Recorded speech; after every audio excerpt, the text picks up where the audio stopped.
all judges and committees, distinguished guests, ladies and gentlemen.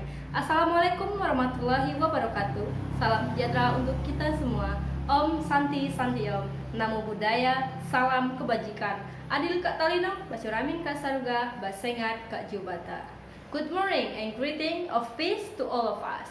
Let me introduce myself. My name is Elisabeth. I am a student of English Language Education Study Program of STKIP Pamane Talino Landak Regency. Landak is a least developed region located in the northeastern part of Pontianak Regency. It is also near Sarawak, Malaysia. In this very good occasion, I would like to deliver a speech regarding the role of young generation live in the least developed regions toward the advance of technology at the time of the COVID-19 pandemic. On December 31, 2019, a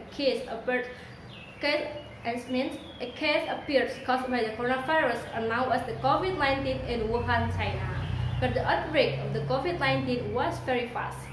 World Health Organizations announced that the case became a global pandemic since it been confirmed to exist 216 countries in the world. In May 12, 2020, the impact of the COVID-19 pandemic has changed many aspects of human life, including Indonesia. The Indonesian government issued policies to reduce the outbreak of the COVID-19 by imposing social distancing, physical distancing, or it is called PSBB, means large-scale social restriction in all areas in Indonesia. This policy also affected education sector. The Ministry of Education issued policy to close schools and all education institutions and migrated to online learning. This is to protect students and teachers from spreading of the coronavirus. Thus, during the COVID-19 outbreak, learning process was done through online media. Online learning is defined as knowledge transfer experiencing video, audio, images, text communication, software, and with the support of internet network. This is a modification of knowledge transfer through website forum and digital technology, trends as hallmark of 4.0 industrial revolution. It can be said that the COVID-19 outbreak has enhanced the development of the technology to support the 4.0 technology revolutions, since everything is designed through digital platform. The platform allows educators and students to meet and interact virtually with instant messaging facilities and presentation activities. This very service can be used to support knowledge transfer to discussion related to learning contents. Online learning trend started and emerged actually since 1990s. The trend was developed by many schools to design online learning programs. The school having online programs should have preparation of infrastructure such as software and hardware, for instance, internet connections, device, and other things. And what happened when the school was not ready with infrastructure? This is what happened in our school of Regions Landak. We are forced to follow the condition with all of our limitations. However, we are glad that our region is well developed in some infrastructure, such as some roadwork, some areas have been electrified, and so on, compared to 10 years ago. Yet there are so many districts, especially for the remote areas, that should be built more on infrastructure. For the context of education, the internet connection becomes most expensive when these regions. Why is it so? Because the internet access merely in few areas, not all areas. This is the first problem we face here. In the beginning of online learning in the COVID-19 pandemic, some students living in remote areas have to walk tens of kilometers to Rice Hill where the internet access. Sometimes they also have to walk the forest where the signal exists. They build a tent in the middle of the hill or forest as their place to study through online. Early in the morning, we get up, take a bath, and prepare for our meal. We walk to the hill and sit under the tent to study. It will be a problem when running is coming. We cannot attend the online learning. That's what we did. Besides, we also face problem with our device. We only use cellular phone to access the material.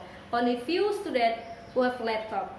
Our cell phone cannot support education platform such as Zoom or Google Classroom, since it has memory saving. We also are forced to learn digital platform as we use it to learn. We should adapt with the condition as possible with many limitations we had.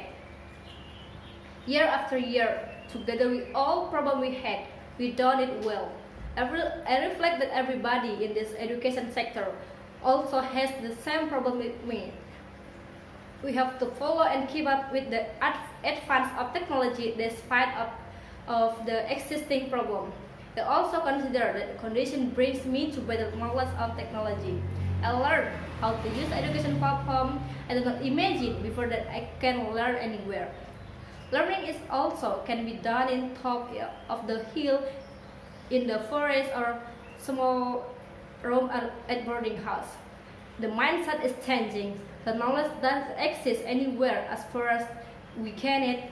I'm proud of myself and my friends living in remote areas with limited internet access. They can survive and follow the development of technology. Therefore, here in this very good occasion, I would like to say to all young generation who are still struggling with online learning that we can do more in this situation. We have to develop our knowledge and creativity using digital platform. Limitation of internet access will not limit our step to achieve best achievement. We can use the platform to create insightful discussion with other people from other places. We can join national and global competition through digital platform. As what I did right now, I could not imagine before that I could attend speech contest and STKIP Banyuwangi, meeting all of Georgia's people from many places in Indonesia. So we can improve our achievement in this digital era. Besides, we should also improve our digital literacy in order to keep up with the innovation of technology.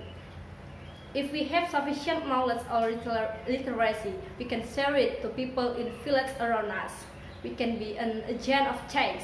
In this case, with so many problems in the education sector, I hope the government takes part in improving infrastructure in all remote areas in Indonesia.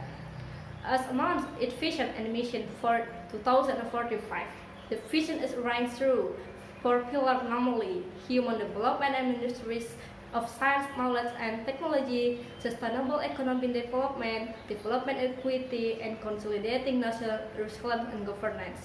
The first pillar can be achieved with the infrastructure of technology is well developed. Another thing, we can achieve this pillar by being united. Together we learn, we follow, and we make innovation in technology development so they can be ready to face the next revolution era. As Napoleon Hill said, strengths grow commonly through continuous effort and struggle. This is all from me. Thank you.